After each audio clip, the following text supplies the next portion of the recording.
ઉનાળો એટલે અથાણા મસાલાની સીઝન.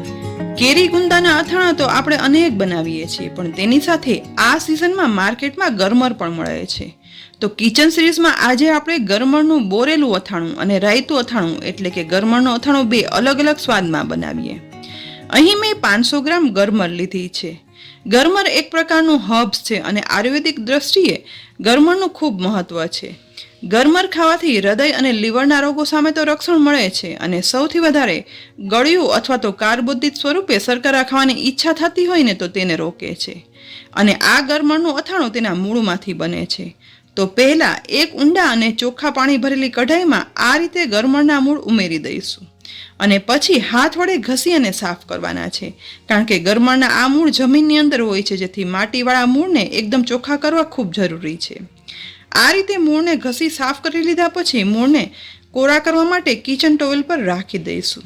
આ જ રીતે બધા ગરમરના મૂળને પાણીમાં ધોઈ અને સાફ કરી કિચન ટોવેલ પર સુકાવા માટે રાખી દીધા છે. માત્ર 15 થી 20 મિનિટમાં હવે બધા ગરમર કોરા થઈ ગયા છે. તો હવે એક પોળા બાઉલમાં લગભગ 1.5 લીટર જેટલું પાણી ઉમેરી દઈશું. હવે આ પાણીમાં 1 ટેબલસ્પૂન મીઠું ઉમેરશું, સાથે અડધી ટેબલસ્પૂન હળદર પાવડર ઉમેરશું. હવે તેમાં 1 લીંબુનો રસ પણ ઉમેરી દઈશું. ગરમરના છાલ ઉખાડ્યા પહેલા આ રીતે લીંબુ હળદરનું અને મીઠાવાળું પાણી કરવું જરૂરી છે, કારણ કે ગરમરની છાલ ઉખાડવાની શરૂઆત કરશું એટલે ગરમર કાળી પડવા લાગશે. જેથી ગરમરની છાલ ઉખાડી અને સમારી તેને આ પાણીમાં ઉમેરી દેશો ને તો ગરમર કાળી નહીં પડે. અહીં બધું ચમચી વડે એકદમ સરસ રીતે મિક્સ કરી લીધું છે. તો હવે કોરી ગયેલી ગરમરમાંથી ગરમર લઈ આ રીતે બધા મૂળ અલગ કરશું.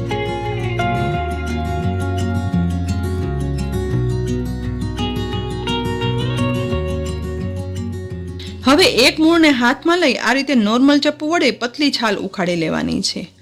આ રીતે બધી બાજુથી વ્યવસ્થિત સાફ કરી છાલ ઉખાડી એકદમ ચોખ્ખી સાફ થઈ જાય ને એટલે તુરંત જ ગરમરને હળદર, મીઠું, લીંબુના પાણીમાં ઉમેરી દઈશું, જેથી તે કાળી પડવા ના લાગે.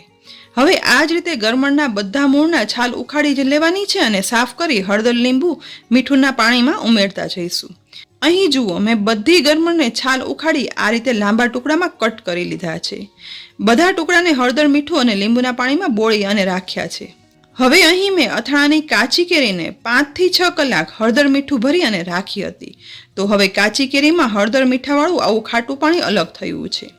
તો સૌ પ્રથમ હળદર, મીઠા અને લીંબુના પાણીમાંથી આ રીતે ગરમરને નિતારી લઈશું અને એક પોળા બાઉલમાં ઉમેરતા જઈશું.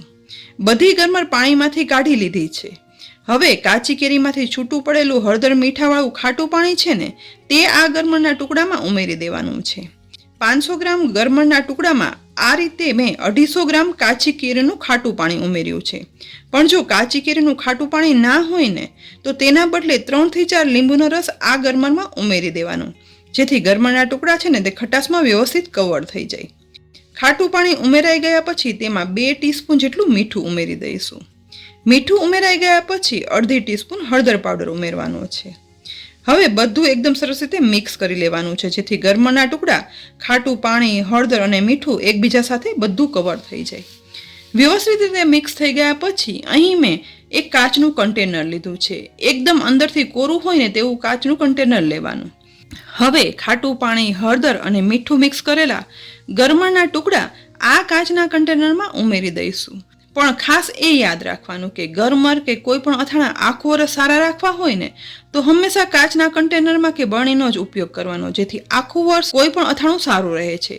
જો તમે પ્લાસ્ટિક કે કોઈ બીજી ધાતુના કન્ટેનરમાં અથાણા ભરશો ને તો તેનો સ્વાદ અમુક સમય પછી બદલાઈ જશે અને અથાણું બગડી જશે. અને એટલે જ તમને યાદ હશે કે પહેલાના સમયમાં આપણા દાદી અને નાની છે ને તે અથાણા બધા કાચની મોટી બરણી, જેને આપણે કાચની ભીલી કહેતા ને તેમાં ભરી અને સાચવતા. અહીં બધી ગરમર કાચના કન્ટેનરમાં ઉમેરાઈ જાય ને એટલે ગરમર ઉમેર્યા પછી નીચે રહેલા હળદર, મીઠા અને કેરીના ખાટું પાણી રહ્યું છે ને તેને પણ આ ગરમર ઉપર કન્ટેનરમાં ઉમેરી દઈશું. બધું ખાટું પાણી ઉમેરાઈ જાય ને એટલે હવે ચોખ્ખું પાણી આ બાઉલમાં ઉમેરી અને એ પાણી પણ કાચના કન્ટેનરમાં ઉમેરી દેવાનું છે. અહીં કાચના કન્ટેનરમાં એટલું પાણી ઉમેરવાનું કે જેથી બધા ગરમરના ટુકડા છે ને તે પાણીમાં ડૂબી જાય.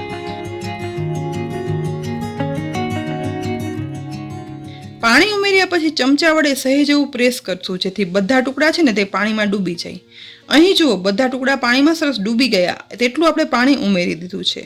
તો હવે કન્ટેનરનું ઢાંકણ ઢાંકી દઈ એકદમ એરટાઈટ પેક કરી દઈશું.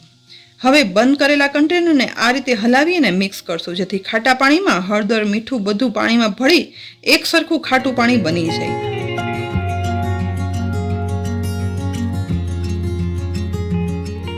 આ રીતે મિક્સ કર્યા પછી ગરમરના કન્ટેનરને 24 કલાક એટલે કે 1 દિવસ નોર્મલ રૂમ ટેમ્પરેચર પર રહેવા દઈશું, જેથી ખાટું પાણી, હળદર અને મીઠું ગરમરમાં ચડી જાય. 24 કલાક ખાટા પાણી, હળદર, મીઠામાં ગરમર બોરેલી રાખ્યા પછી ફરીથી બોટલ એક વખત આ રીતે મિક્સ કરી લઈશું. હવે આ કન્ટેનરનું ઢાંકણ ખોલી અને ચમચામાં થોડી ગરમર બહાર કાઢશું. અહીં જુઓ, હળદર, મીઠું અને ખાટું પાણી ગરમરના ટુકડામાં એકદમ સરસ ચડી ગયા છે. તો ખાટા પાણીમાં બોળેલી ગરમર તૈયાર થઈ ગઈ છે.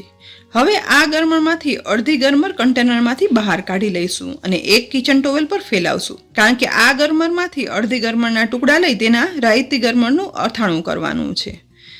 પલાળેલી ગરમરના અડધા ટુકડા આપણે કિચન ટોવેલ પર ફેલાવી દીધા છે. આ ટુકડાને સૂકવાના નથી, માત્ર કોરા કરવાના છે. માટે ગરમરના આ ટુકડાને લગભગ 1 કલાક સુધી ઘરમાં પંખા નીચે કોરા કરવા માટે રાખી દઈશું. ગરમર કોરી થાય છે ને એ દરમિયાન આપણે રાયતી ગરમર બનાવવા માટેનો મસાલો પણ બનાવી લઈએ. અહીં 500 ગ્રામની અડધી એટલે કે 250 ગ્રામ ગરમરના ટુકડા માટે અડધો કપથી ઓછા રાઈના કુરિયા મિક્સરમાં ચટણીના જારમાં ઉમેરી દઈશું. જારનું ઢાંકણ ઢાંકી અને પીસી લઈશું. પીસ્યા પછી જુઓ, રાઈના કુરિયાનો પાવડર નહીં બનાવવાનો, પણ થોડા કુરિયા પીસીશું એટલે થોડા એવા કરકરા રહે. હવે આ કુરિયાને એક ડીશમાં કાઢી લઈશું અને આ રીતે થોડા ડીશમાં સાઈડમાં ફેલાવી દઈશું.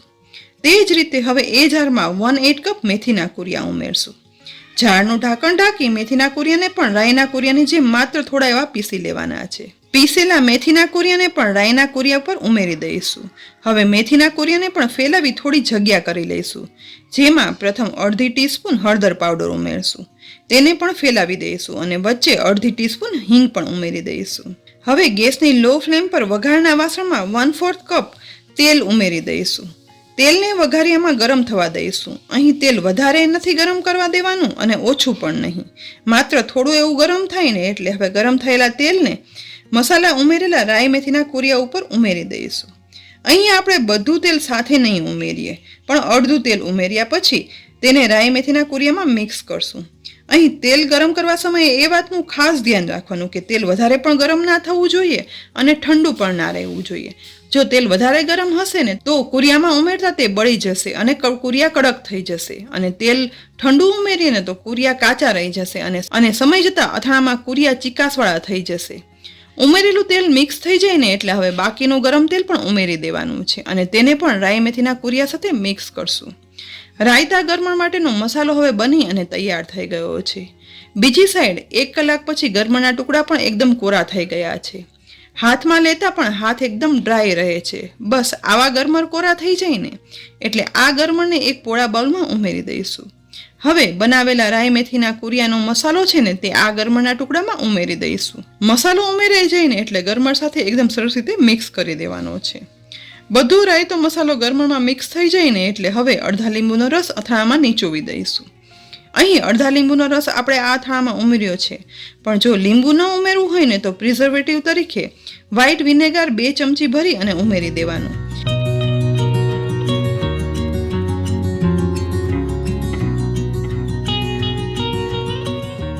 બધું એકદમ સરસ રીતે મિક્સ થઈ ગયું છે તો તેની સાથે લીંબુના ટુકડા કરીને પણ ઉમેરશું અને આ ટુકડાને પણ ગરમરના અથાણામાં મિક્સ કરશું. લીંબુના ટુકડા ઉમેરવાથી ટુકડાની ખટાશના કારણે ગરમરનું અથાણું કાળું પણ નથી પડતું અને એ જ ઉજળો કલર પણ જળવાઈ રહે છે અને લીંબુ પણ મિક્સ થઈ ગયું છે.